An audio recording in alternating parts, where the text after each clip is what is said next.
Good evening, everyone. Welcome to our March Investor Coaching. Happy Ides of March. Happy St. Patrick's Day. Happy birthday to Joanne Gustafson. She turned 39 just the other day. So tonight we're going to have some fun. We're going to talk a little bit about the fiduciary standards and some of the things that a lot of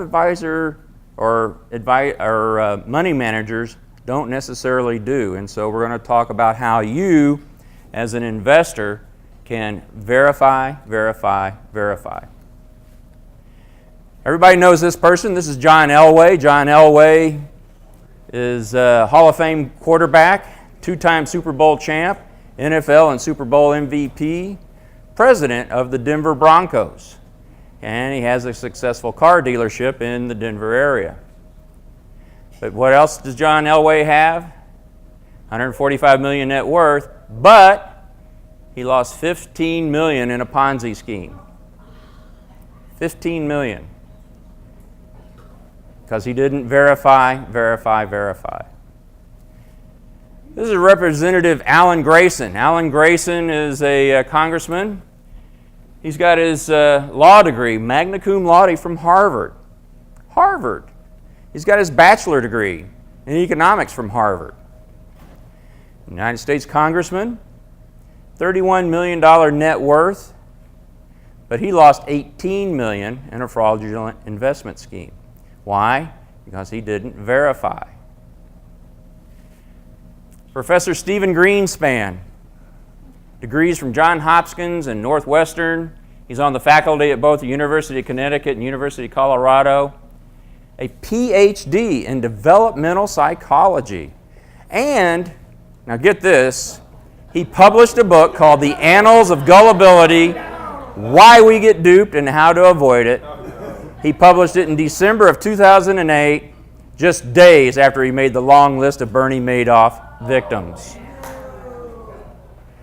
It doesn't have to be geniuses that get duped. Anybody can get duped. Anybody can be taken in. And he wrote the book on it, and he was still taken in by Bernie Madoff because he didn't verify. The FBI estimates that every single year, Americans lose $40 billion to investment fraud. That's every single year. That's over $18,000 per seat in every professional football stadium in America. That is a large sum of money that is bilked out of the American investor. And I don't know about you guys, but that makes me mad. That infuriates me, and I really am just angered that people take advantage of the hardworking Americans out there. That's lost every single year. Now, a lot of people go, well, I'd never fall for that. I'm too intelligent. I'm too smart. I'm too sophisticated. Let me tell you something. There are no sophisticated investors. There just aren't. When it comes to, you saw some of the people that have been duped by Bernie Madoff and some of the others. There is no such thing as a sophisticated investor. Neither gullibility nor low intelligence is the problem. I mean, we have people that have magna cum laude degrees from Harvard. So that's not the issue. A lot of times it's the jargon-laced gibberish that's incomprehensible even to the brightest mind. And I'm sure you've heard it all. And one of the things I try to pride myself on is when we talk and we sit and we converse about your investment portfolio is I want to make sure you understand. I try not to use jargon, and I try to make it as understandable as possible. You never think there was anything not normal about it? Everything that any other major brokerage house supplied, he supplied also. I said he's not taking new money, I didn't think. He wired me my money the day after I asked for it. So why Ponzi scheme? And I remember the day that he called me and said, Maureen, all of your investment worries are over. A betrayal of people who called him their brother, their best friend. But he's a serial killer. I did the test for 2 days and they said, It's Mago illness. You're right. I can't help anybody anymore. I have to help myself first. We're the little people in that character of this for the rest of our lives, and we'll be straight. And we've given Madoff everything we had. It's my life savings I worked so hard for. Because every dollar meant a lot to us, you know. You keep thinking that it's a bad dream or you're going to wake up and your life will be the way that it was. But it's not. This is America. It shouldn't have been allowed to happen. I just want to make a point that the government let us down, and if they could let me down, they can let other people down. We have to think about how we're going to live in 6 months from now. But we need help now. It's time we stop having insane behavior in this country. I'm just one person and there's thousands and thousands of us. People used to talk about getting in with Bernie. He was a member of a club, and clubs that defined who was in and who was out. Maybe that's what this is all really about. Who is in and who is out. And maybe, just maybe, it can lead to an understanding that the only valid way of deciding who is in and who is out is this: who is kind and who is not. Shame on you, Bernie Madoff. The problem is, Bernie Madoff is a sociopath. He has no remorse, he has no emotions, he has no feelings whatsoever for the people that he built. None. His own son committed suicide, and he could have cared less. He didn't care because he was a sociopath. And we're going to talk a little bit more about sociopaths here in a little bit, and you're going to be staggered by the number of sociopaths that work on Wall Street. It angers me. It really, really angers me when I hear these people that have forfeited their hard-earned savings, their hard-earned money, and they're lost. They are lost. Now, part of the problem is unrealistic optimism on most people's part. They think, it'll never happen to me. That happens to other people. It could never happen to me. Nobody is exempt from being scammed. Now, I'll tell you a real quick personal story. I was on active duty in the reserves, and I had to go over to the Philippines, and I knew about pickpockets. I knew that pickpockets were everywhere, so what did I do? I had my money in my front pocket. Guess what? I still got pickpocketed. They saw that I didn't have any wallet, and they just knew that I had it in my front pocket, and I lost about $100. Nobody is exempt from being scammed. The typical flawed investor attempts to mitigate this risk by having multiple managers. You know, they have managers that have 5 or 6 different mutual funds. You know, they'll have from this company, they'll have from that company, and they try to diversify themselves by having different money managers managing their money. What you need to do, though, is choose one manager, know how to verify them, then trust them. So there's 3 simple rules. First rule, you got to know that frauds are all around you. They happen daily. It's in the paper all the time, and I see it on the trade magazines that I get. It happens all the time. This guy, he is Pat Huddleston. He wrote the book, The Vigilant Investor. As a former SEC enforcer, he reveals how to fraud-proof your investments. Now, the funny thing about this book, I wanted to get it for you. I wanted to buy the book and give it to you.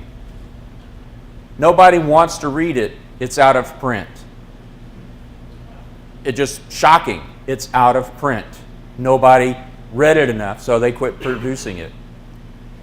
And this I find really compelling. In his time, and quote from the book, "In my time at the U.S. Securities Exchange Commission, if you gathered together all the PhDs, MBAs, DDSs, CPAs, attorneys, other college graduates that they talked to who had lost 6 figures to a scam, you couldn't stuff them all into Ted Turner's biggest house." There's one at Ted Turner's Big's house. There's another one. And there's another one. We're not talking dumb people. Anybody can be conned. Anybody can be scammed. So you need to be a vigilant investor. How do you be a vigilant investor? You have to understand that all healthy humans are vulnerable to investor fraud. You have to be aware of your cognitive biases and compensate for them. We all have them, and you have to know what they are and compensate. Don't count on the government to keep you safe. Look at the SEC. Nobody read Huddleston's book. We had a congressman that got duped. The government is not going to protect you. Look at Bernie Madoff. He went on for years and years and years. And the SEC never did a thorough enough audit on him to find out what he was doing. And you have to remember that pride leads to destruction, not just a fall. And I would hate for anyone in this room, or any of your friends, or any of your relatives, to have the destruction that was bestowed on other people like Bernie Madoff did, or Alan Sanford, or any of these others. So you have to understand that the most dangerous scams look perfectly legitimate and never sound too good to be true. You know, everybody says, oh, that's too good to be true. I know it's a scam. Good scams don't sound that way. That's how they dupe you. That's how they suck you in. So, you need to favor investment advisors who get a vigilant, independent investigation of all funds in which they invest. And we're going to talk about that a little bit more later. This is Ponzi. That's what he looked like. The original fraudster. So there's several different cons. There's the short con. That's a fast swindle, like when I got pickpocketed. And it's to rob you of everything the victim has in their wallet. Okay, that's what happened to me, so I had a short con. How many of you have gotten this email before? Just by a show of hands, let me see. How many have gotten this email before about the funds in Nigeria and how you can get millions and millions? Now, they keep sending these out because it works. They can send out millions and millions of emails just like this, and it still works. Oh, it's 100% safe, we promise. It's right there in the email. And what do? They get your bank information and clean you out. So the long con, or the big con, is a scam that unfolds over several days or weeks.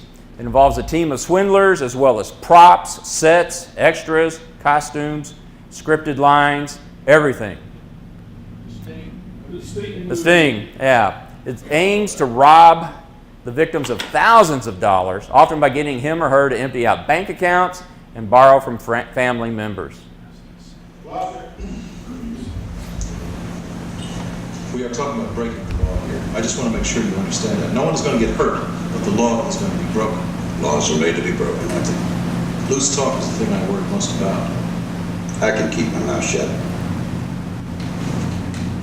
Buster, come over here and sit down.